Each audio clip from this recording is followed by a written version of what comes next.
anche in italiano potete capire l'altro ritratto, ritirato, sostrato alla sua presenza o alla sua identità, ritratto nel suo ritratto stesso. E sono queste due significazioni che la mostra cerca di mostrare.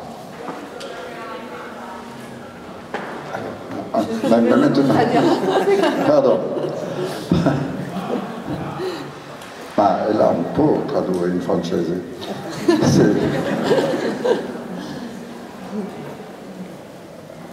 Alors je continue en français. Donc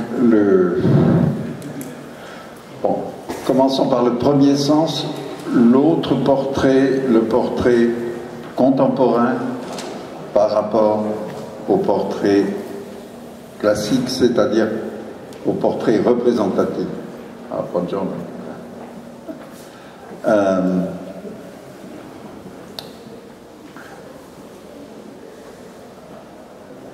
Parenthèse, je dois dire que c'est à la fois un honneur et une certaine gêne de parler en présence de certains artistes de l'exposition. Ici, il y a Daniela Di Lorenzo et derrière Luca Renzo, dont des œuvres sont dans l'exposition.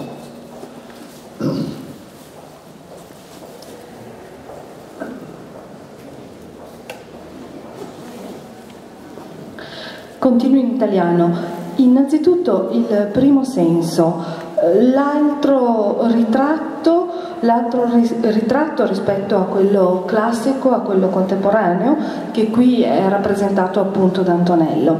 E vorrei aprire una parentesi prima di iniziare, per dirvi che è un onore e un disagio contemporaneamente parlarvi di fronte ad alcuni degli artisti che sono nella mostra e che sono qui presenti, come Daniela Di Lorenzo e Luca Renzo.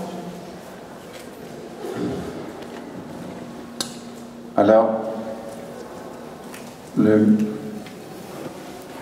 portrait classique représente le visage de quelqu'un. Et selon cette représentation, nous pensons principalement à la reconnaissance. Nous sommes contents de reconnaître quelqu'un. Et nous disons, c'est lui, c'est bien lui.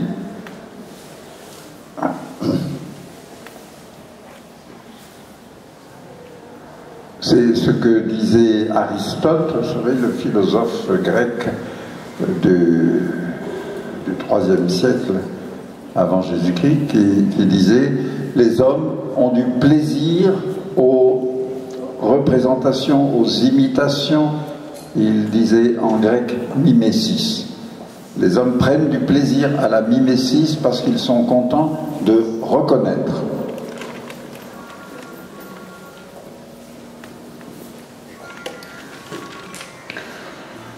Il ritratto classico, ovvero sia la rappresentazione del volto di qualcuno.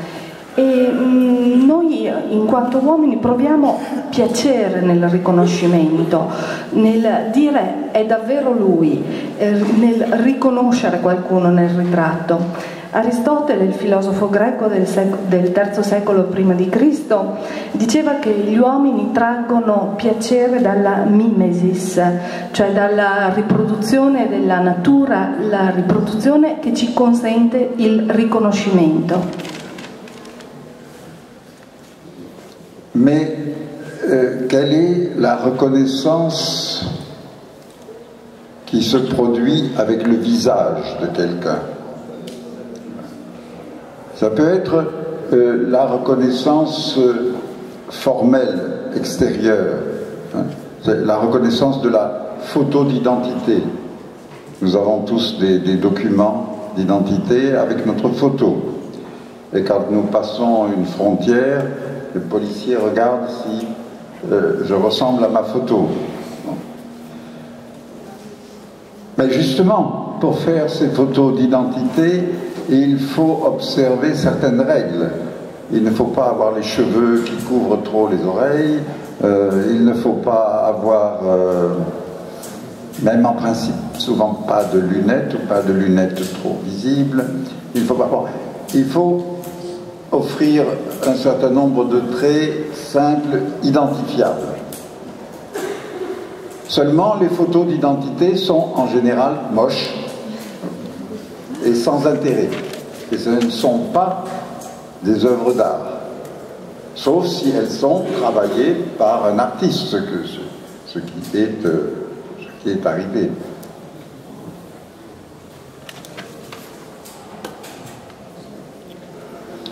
Ma quale riconoscimento si può avere quando si è davanti al viso di qualcuno? Può essere un riconoscimento di tipo formale, esterno, del tipo di quello che abbiamo con le fotografie che ritroviamo nei documenti d'identità. Sapete, come le carte d'identità che si usano quando si passano le frontiere, e il documento d'identità che consente, la fotografia del documento d'identità che consente effettivamente al poliziotto alla frontiera di dire sì, è lui. Ma anche per la fotografia dei documenti d'identità ci sono però delle regole, ad esempio i capelli non devono essere troppo lunghi dietro le orecchie, in linea di massima non si dovrebbero indossare degli occhiali o perlomeno degli occhiali non eccessivamente ingombranti, non troppo visibili. In sostanza i tratti del volto devono essere facilmente identificabili. Però di per sé questa fotografia di identità, pur consentendo un facile riconoscimento del soggetto, è brutta, non è un'opera d'arte, a meno che non ci sia stato l'intervento di un artista, cosa che può avvenire. Mais là, nous avons à la fois la question, qu'est-ce que véritablement une identité? L'identité d'une personne, peut-être même l'identité d'un objet, mais je laisse cette question, ce serait un peu trop compliqué. Mais je pense qu'on pourrait dire que toute œuvre d'art visuel a quelque chose à voir avec le portrait. Même une pomme peinte par Cézanne, par exemple, est d'une certaine manière un portrait. Mais je veux dire, qu'est-ce que nous voulons reconnaître dans un visage humain? Au fond, nous le savons tous très bien, nous voulons reconnaître quelque chose qui n'est pas reconnaissable. Nous voulons reconnaître ce que, justement, un document d'identité ne peut pas montrer. Donc ce qui est l'identité, disons, infiniment plus profonde que l'identité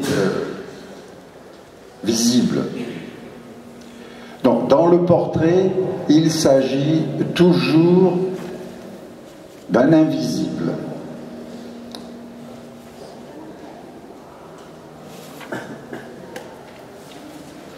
Ma questo ci rimanda anche a cos'è l'identità di una persona o anche di un oggetto che noi cerchiamo nel ritratto. Ogni opera di arte visiva è di per sé è legata in qualche modo al concetto di ritratto, anche una mela dipinta da Cézanne. Ma cosa voglio riconoscere, cosa cerco di riconoscere nel volto umano? Quello che cerchiamo di riconoscere è qualcosa che non è riconoscibile, qualcosa che la carta d'identità, sostanzialmente la fotografia e la carta d'identità non ci può mostrare, è qualcosa di più profondo di ciò che è visibile. E in questo senso il ritratto ci rimanda sempre a qualcosa di invisibile. Et pour comprendre de quelle invisibilité il s'agit, de quelle plus exactement, de quelle visibilité de l'invisible il s'agit, je crois qu'il suffit de penser à l'humanité sans portrait. Parce que le portrait n'a pas toujours existé. Le portrait existe depuis l'Antiquité grecque. Même s'il y a quelques portraits, par exemple égyptiens, mais ce sont même à peine des portraits, ce sont des portraits très schématiques. Mais la plus grande partie de l'histoire de l'humanité, avant les Grecs, avant la civilisation méditerranéenne, est sans portrait. Qu'est-ce qu'il y a à la place des portraits? Il y a des figures fantastiques, très souvent, le plus souvent animales, les figures des totems, par exemple, qui sont des figures toujours moitié animales, moitié humaines. C'est pour cette raison d'ailleurs que j'ai, en quelque sorte, j'ai surbaptisé le buste de Diego par Giacometti qui est à l'entrée de l'exposition. Je l'ai surnommé totem isolé. Je veux dire isolé, séparé de toute tribu. Qu'est-ce que c'est qu'un totem? C'est un dieu. C'est une présence divine. À la place des portraits, avant le portrait, il y avait des figures très souvent animales. Pensez à tous les dieux égyptiens, aux dieux mésopotamiens, donc les dieux à tête de taureau, à tête de crocodile. Qu'est-ce que ça veut dire, ça? Ça veut dire que le portrait est le portrait humain qui n'est jamais présent dans les peintures préhistoriques, par exemple. Jamais. Il y a quelques formes humaines dans les peintures préhistoriques, mais il n'y a jamais de visage humain. Ça veut dire que le portrait arrive quand les dieux sont partis. Et les dieux s'en vont au moment des Grecs. L'arrivée des Grecs, c'est le départ des dieux. Et du coup, la représentation des dieux devient une représentation d'hommes et de femmes. Voilà. Vous connaissez tous Apollon, Vénus, Héphaïstos, Zeus, etc.